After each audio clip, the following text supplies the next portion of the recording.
Hello. Yeah. Good evening, everyone. We are going to be starting the session 6 for today. To introduce our moderator for today, Manish Sinha. So may I request you to please...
I think I am on the screen.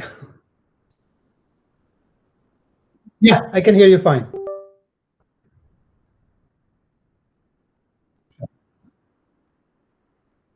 Okay.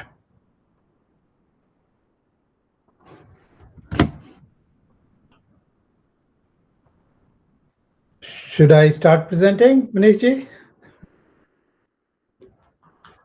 Okay. Let me share my PowerPoint.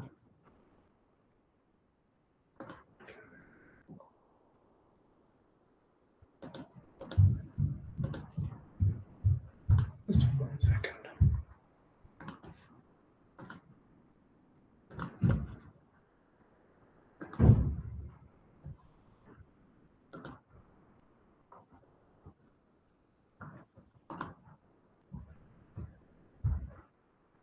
One second. Trying to share the screen.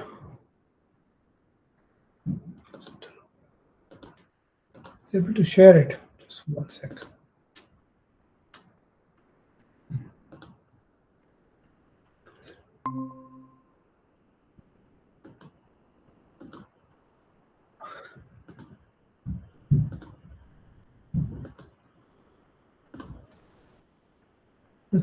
Okay. Can you see the screen now?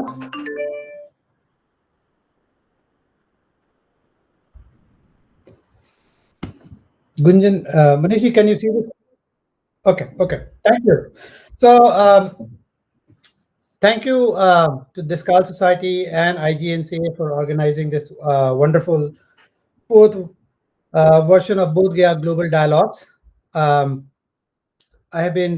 I can hear my own sound actually. So I've been part of it since first one, and I can see how far it has come in last 4 years.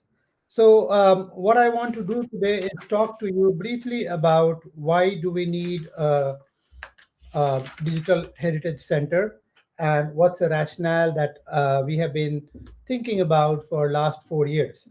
So and this, in a way, draws also on what has gone on with Bodh Gaya Global Dialogues as well. So this conversation has been going on between, I think, Deshkal and IGNCA about creating a digital heritage center. And so this paper, therefore, is an attempt to explain the rationale, the reason, and why something like that would be really useful for understanding Bodh Gaya today and for future generations. So I'll begin here with the paper. The Bodh Gaya Global Dialogue has made consistent efforts to emerge as a platform to develop and promote an understanding of the multidimensional cultural past and present of not only Bodh Gaya, but the larger Bihar region and other parts of India.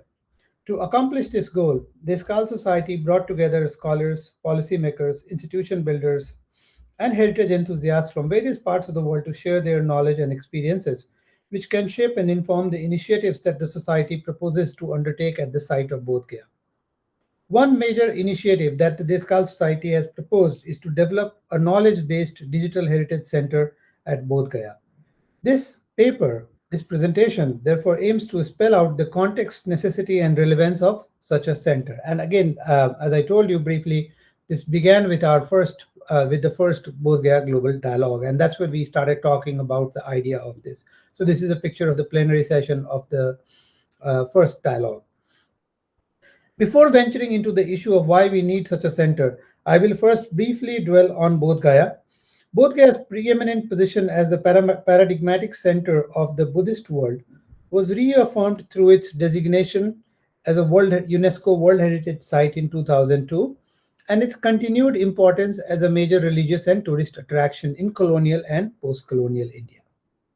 However, there is a clear disconnect between what has been declared as the World Heritage, which is the Mahabodhi temple complex, and what constitutes Bodh Gaya today. So the idea is that we don't necessarily have to simply think about Mahabodhi temple complex, which is protected heavily, as you may have experienced while being there, but also about the surroundings, what is going on in and around Bodh Gaya, which constitutes today's Bodh Gaya. No doubt, Bodh Gaya's major tourist attraction is the Mahabodhi temple complex, but there is much more that visiting pilgrims and tourists come here for. Even if one looks only at the historic materials at Bodh Gaya, there is more to see. In fact, the surrounding areas of the Mahabodhi complex have been largely ignored, and a holistic and contextual study of this important site is yet to be done, despite the fact that this site has been studied since the early 19th century. And a good example of this is the site of, so this is the Mahabodhi temple complex, and this is the site of Taradi that I'm going to talk very briefly about. I'm not going to bore you with history because this paper is more about Digital Heritage Center. A good example of this is the site of Taradi, which was excavated between 1980 and 99 and is yet to be preserved and studied in tandem with the Mahabodhi temple complex or included within the tourist map of Bodh Gaya. Another example, these two pictures here, one is a Google screenshot of the Taradi, which you can see here where the cursor is, and the second picture on the left is Excavated Monastery, one of the monastic structures that was excavated but obviously has not been preserved. This is a photograph from 2005, and if you go there now, basically there is vegetation all around it, and none of these structures are visible at all. Another excellent example of this phenomenon is the Savadas Nami monastery of Bodh Gaya, which dates from the 17th century. Despite receiving much scholarly attention because of the dispute over the control of the temple complex between the Shaiva monastics and other stakeholders in colonial India, the monastery has neither been studied nor documented in the post-colonial India. No tourist goes to see the impressive architecture of this monastery or its beautiful cemeteries and Shaiva temples that have the potential to convey the story of this powerful Hindu monastic center when it was at its prime in the 18th and 19th century. And you can see some of that. I mean, look at the structure of this monastery, which is constructed probably as a fortified structure. Similarly, if you look inside, you can see how impressive this three-story building is. In the middle, what you see is the seat of the Mahant, the head of the monastery. This is another picture of the seat of the Mahant on the third floor. And in the background, you can see a number of photographs, right? Some of them are of the Mahants, but there are also letters and other things that they have received from time to time from heads of the government. Like they have a letter from, I think, Nehru, also one from Rajendra Prasad. So all of these important figures. Similarly, people go to Mahabodhi, but just right in front of the temple, I mean, east of the temple, you have these samadhis. These are major structures that were constructed in the late 18th and 19th century. And then you have samadhis of variety of, different kinds of samadhis of probably not so prominent monks, which tells you about the power and prestige this institution had, at least in the 18th and 19th century India. What you see here is a photograph of the installation of the new Mahant, who heads the institution currently. So the monastery has not been included in any tourist map. Probably it is included in one or two, but obviously it's not listed as a prominent site. Whenever I go there, I try to go there, but I don't necessarily see tourists going to see the temple unless they're looking for a particular sculpture or something. There is no guidebook to convey its institutional history either. This is a good example of how we often prioritize the ancient past of the Mahabodhi temple Buddhist past over the medieval or modern, something that we inherited from our colonial rulers. Today, this monastery still functions but is in a critical condition. Its walls are crumbling, and in need of urgent repair. Similarly, it does have many documents and material remains from the past that can be utilized to write its institutional history, but more importantly, they need to be documented and preserved for the future research, future generations. These examples also raise the question about the idea of Bodh Gaya. What constitutes Bodh Gaya? Is it just the Mahabodhi temple complex or all other past historical materials? The above discussed examples from Bodh Gaya clearly problematize the idea of Bodh Gaya. Here, I would like to further complicate the issue by asking us to think about the impressions and experiences visitors have had at Bodh Gaya in the last few years. Bodh Gaya has grown tremendously in the post-colonial India because of the focus from the government of India, I would say, and government of Bihar.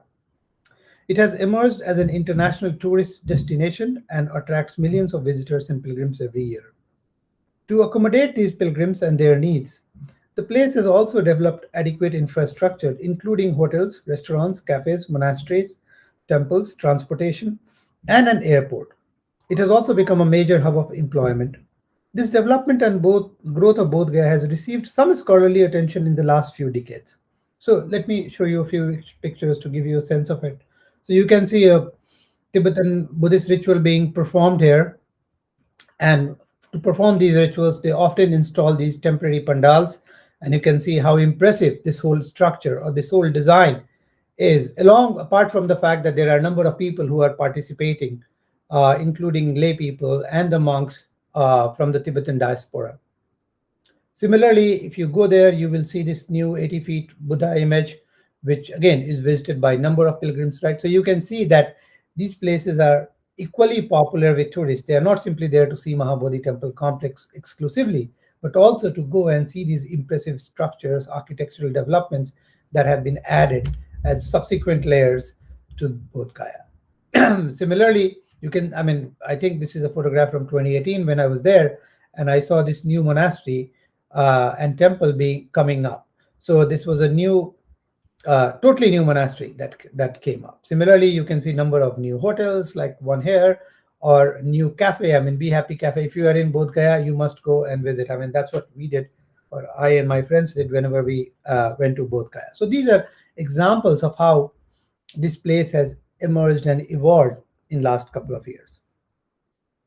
Now, this development and growth of Bodh Gaya has received some scholarly attention in the last few decades, and academic presses have come out with guidebooks like the Marg volume on Bodh Gaya, which was edited by Professor Janis Liosko, but that's dated because it was done in 1988. Similarly, book by late Professor Frederick Asher, came out in 2004.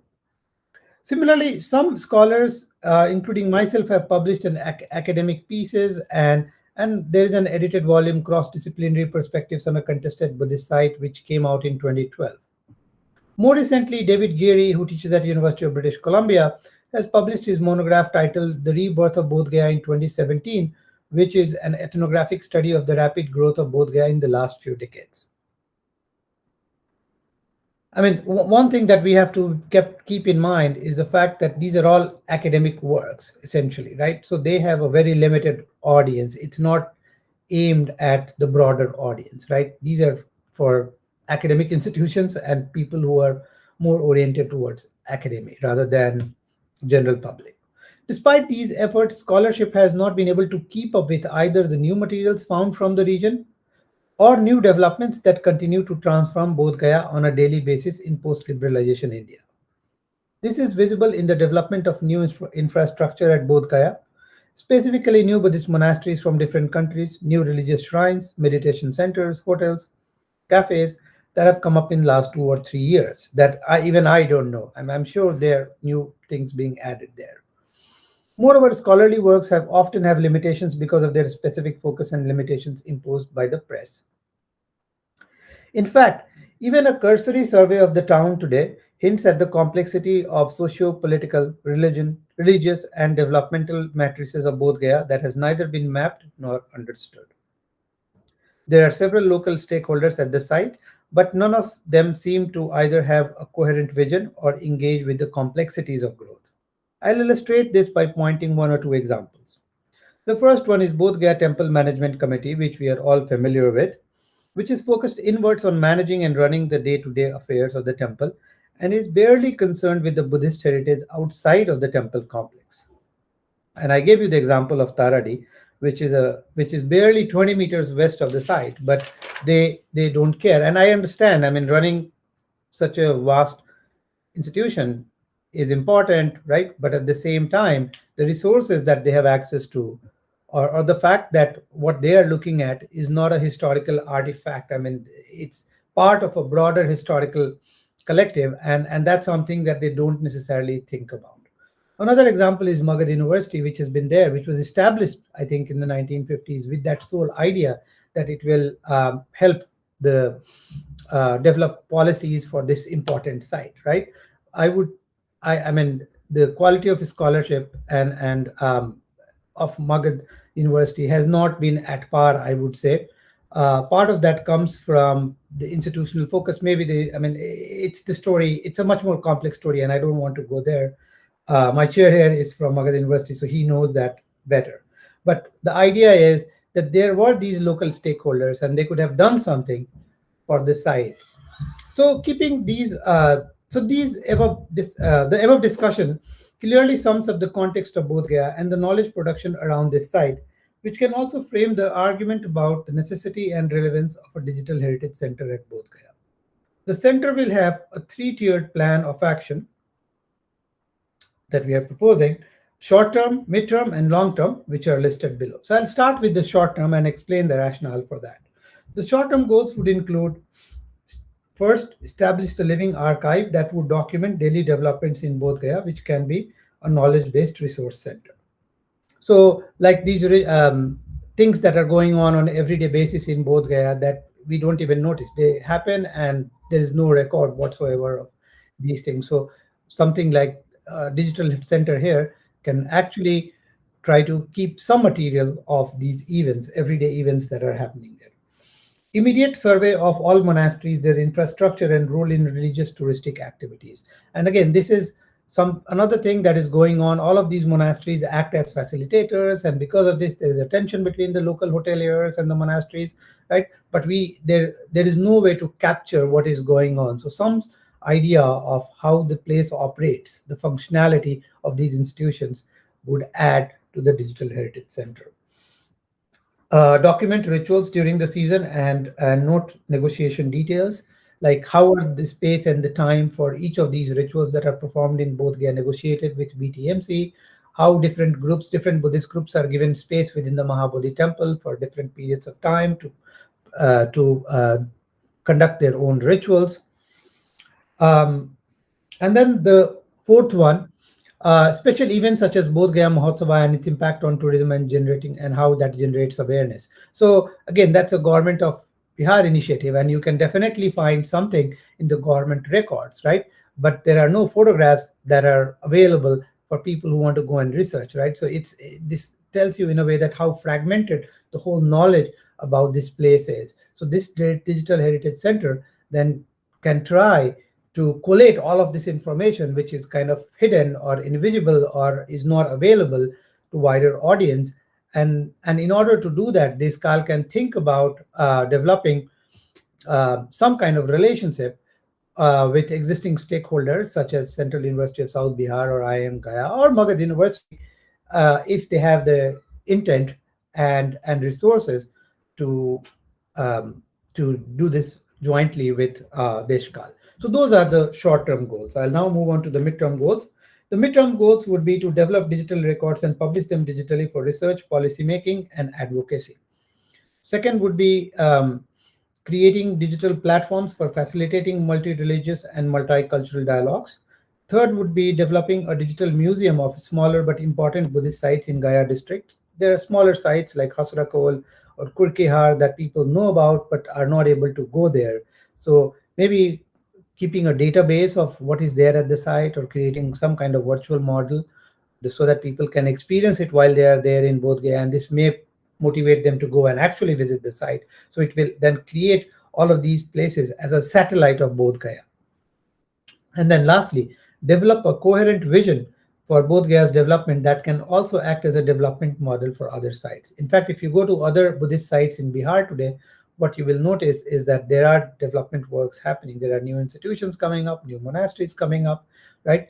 And I think part of the problem with Bodh Gaya has been that it's been way too haphazard, right? And we probably want to learn from the experience of Bodh Gaya and think carefully about what kind of development are we really looking for.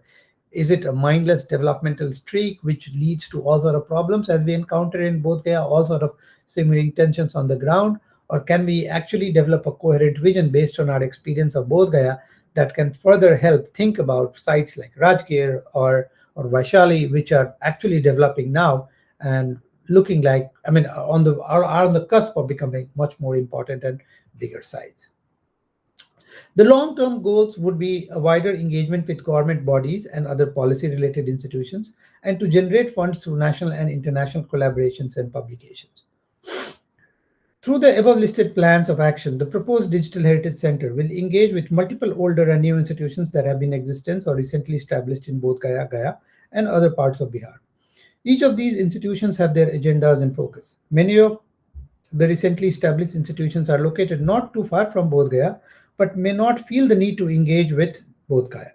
The proposed Heritage Center will attempt to engage critically with existing stakeholders such as Bodh Gaya Temple Management Committee, Bihar Heritage Development Society, but also work as a resource to develop new stakeholders among the newly established institutions. And I went over some of that idea already. And this also includes Nalanda University, and some of the faculty members from Nalanda have been active participants of the Bodh Gaya Global Dialogues.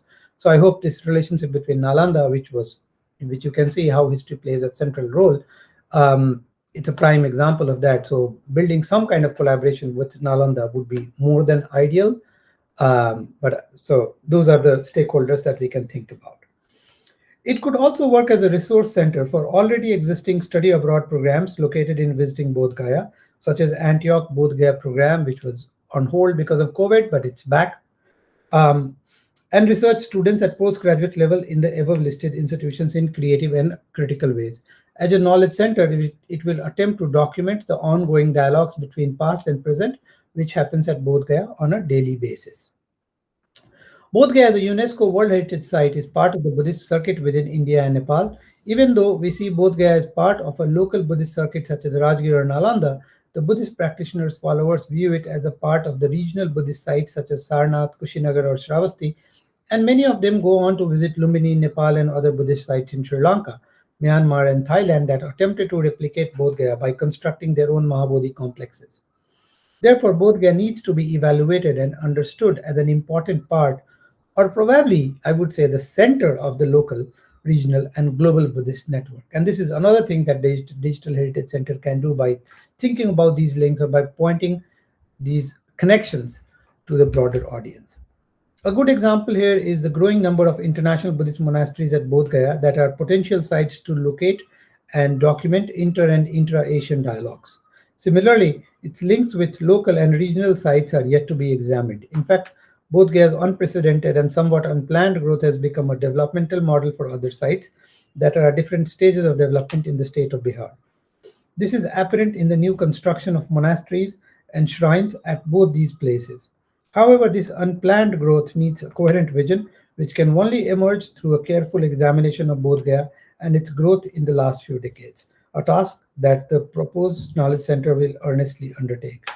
In future, the center will foster a cross-disciplinary exchange of ideas and different approaches that will benefit the study of heritage sites in India and across the world. So what I want to do is stop with an example of one of the digital projects that I've been doing for the last 10 years, 8 years, actually 9 years, and that is called Sacred Centers in India, which I've been directing. And this is an attempt to essentially document all the material that I found in Gaia so far. So that part of the project is complete. And if you go to this website, you will actually be able to see the temple or the sculptures or all the materials. And this includes dialogues with Kayavals, the local stakeholders, local people. I mean, it's also kind of ethnographic study, it documents rituals and things like that. So we do have a model in mind that we can work with. What we need is resources, and maybe some kind of collaborative effort with other institutions. I think it will be really beneficial for institutions like Nalanda or Central University of South Bihar, that there are even IIMs where their students can be active participants in a way building this archive. I mean, which they can further use as a resource also for everyday research and things like that. I mean, what I have seen across the world is local institutions play a really important role in shaping. I mean, they always have some kind of dialogue with their local surrounding, and they play an important role in doing policy study or vision studies for sites and things like that. So, something like this, which comes through Government of India, I mean, from DESCAL and IGNCA, which is a Government of India body, and then it kind of develops links with all of these institutions, and together they can form a hub, which will be really useful for understanding both Gaya, because on an everyday basis we are missing so much, and I think that's what this Digital Heritage Center will try to capture and collate and share. And that with that I will stop. Thank you.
the lived experiences have to be recorded.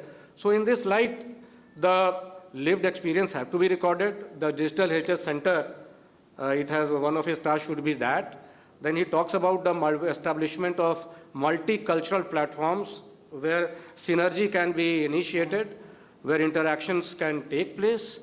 He talks about the probing, the understanding of the infrastructural issues at Bodh Gaya, the monasteries, and so many stakeholders are there.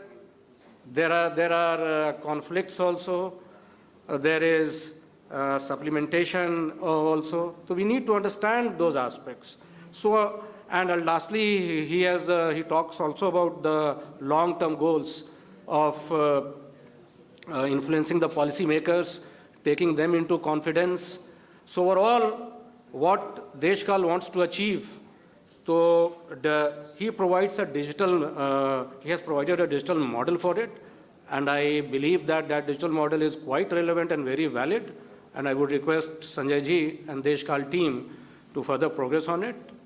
So thank you, Dr. Abhishek Amar. I thank you profusely for providing valuable insights. And now I will invite questions from the audience, if they have got any questions or they want to ask anything from the learned doctor. Please, the session is now open for discussions and deliberations. It is open to the audience. Anybody has got questions? Anybody? They want to ask something? There is so much to ask. There should be some questions. Sanjay ji.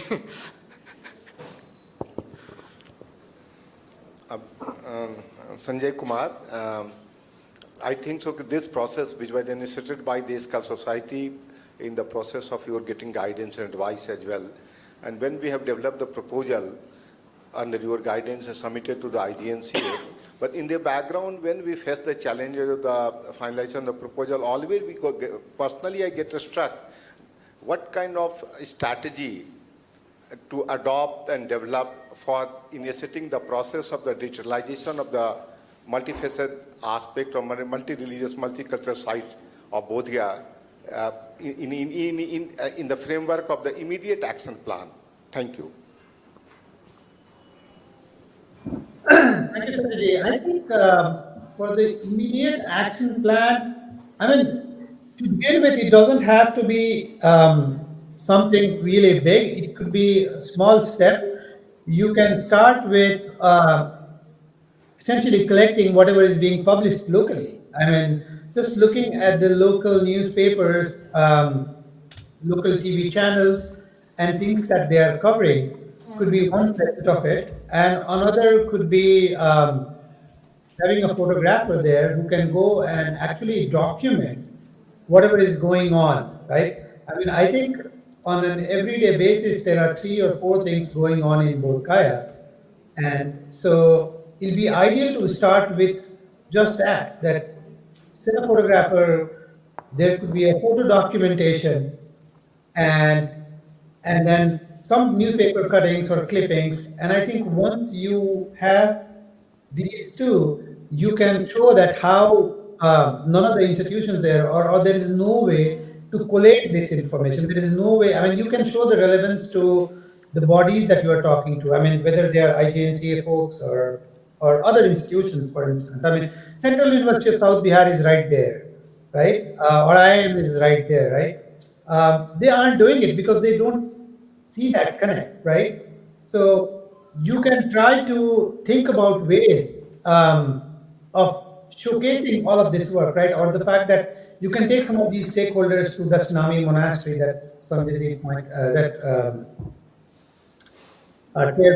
pointed to. So you can start there. I think it doesn't have to be a big step, and the process will evolve over a period of time.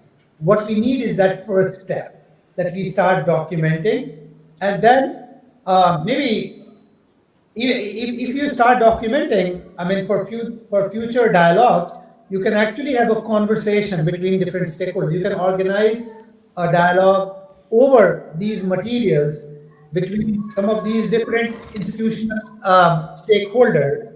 And that could be a beginning, and that would also showcase the relevance of why we need something and what we are missing on an everyday basis. And I think Manish, you pointed to this too, in a way that we are not really doing, when we're not even thinking about it, because it's evolving every day, right? I mean, if you live there, there is a connect, but there is also a disconnect, right? You don't necessarily think about what is going on because okay, it's just another day, right? But when you try to go there as a scholar and spend a year, then you try to grasp everything, right? And then you are trying to collect information from different sources, and it's too disparate. And then you want to connect those dots. I mean, it all becomes part of scholars' initiative to like collate all of that. Whereas actually, that those connections will be available to people if you have those photographs, those newspaper clippings, and things like that. So you can start with like take one step at a time, I would say. I mean, there are all these people who are part of the course that you are conducting. Some of them can come and spend a week in Bodh Gaya and actually do some documentation for you. And every year you can have different set of people. These people who are participating in the course come and do that work. And that can also, I mean, you can ask each of them to develop their own portfolio, and they will bring their own lenses. And you can then also showcase that, oh, see, there is no one way to think about this side. People are bringing different kinds of things because they have their own interests, they have their own ways of looking at things, right? So that's where this whole variety of lenses can help us maybe capture the diversity that this place has. I hope I have answered your question. Thank you. Any more questions?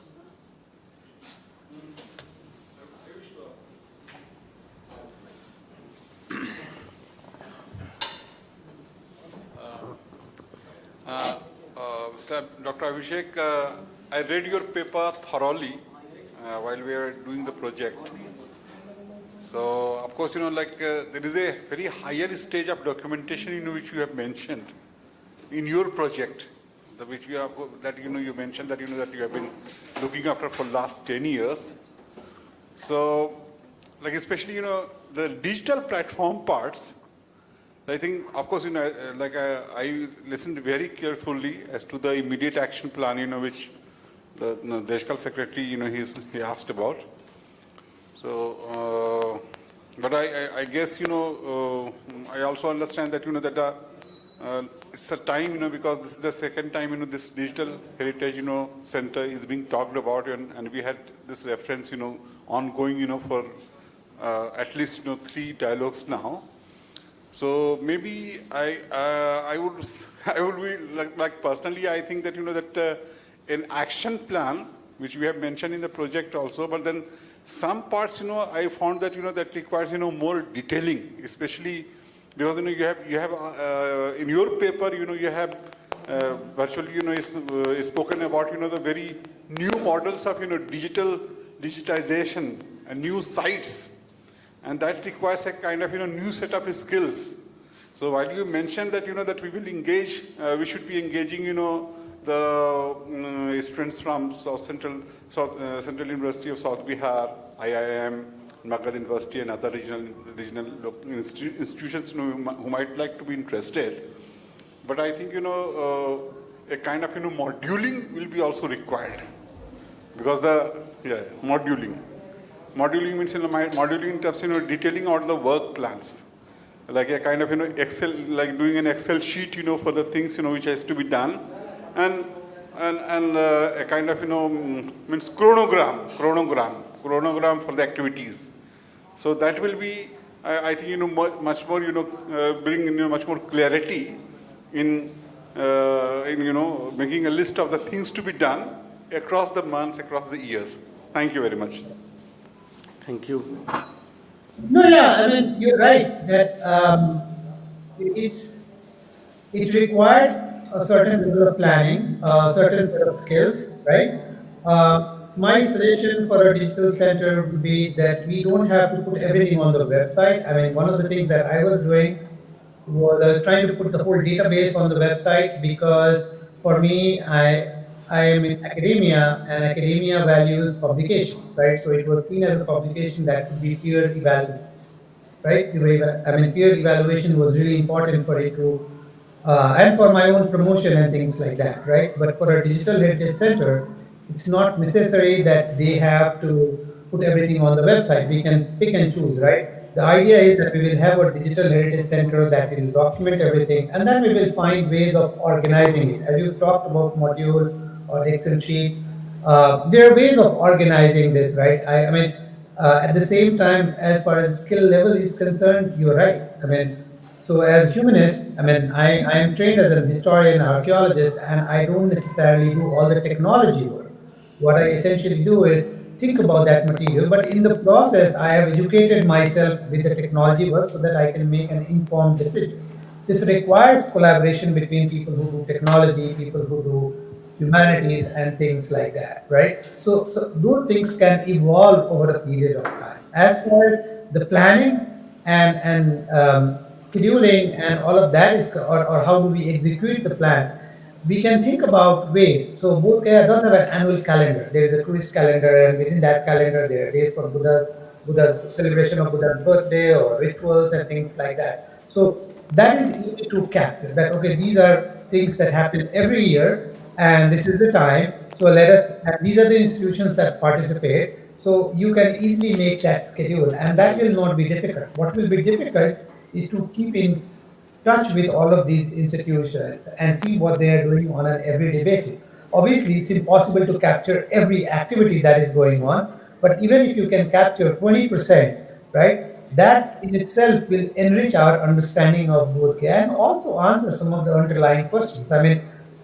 like Manishji talked about how we, if unless we capture these things, how are we going to develop a coherent vision for Bodh Gaya? When is Bodh Gaya going to have a coherent vision? I mean, that's what has been lacking.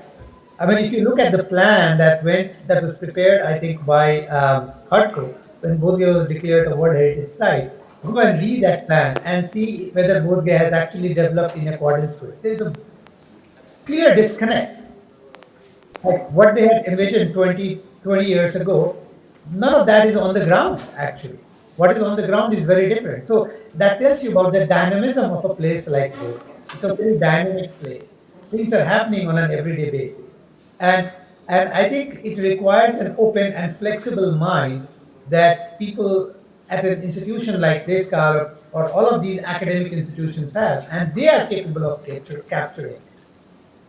Right? So I think it's important that we think about technology, we think about schedule, but we also thinking about ways in which we are capable of documenting and using that.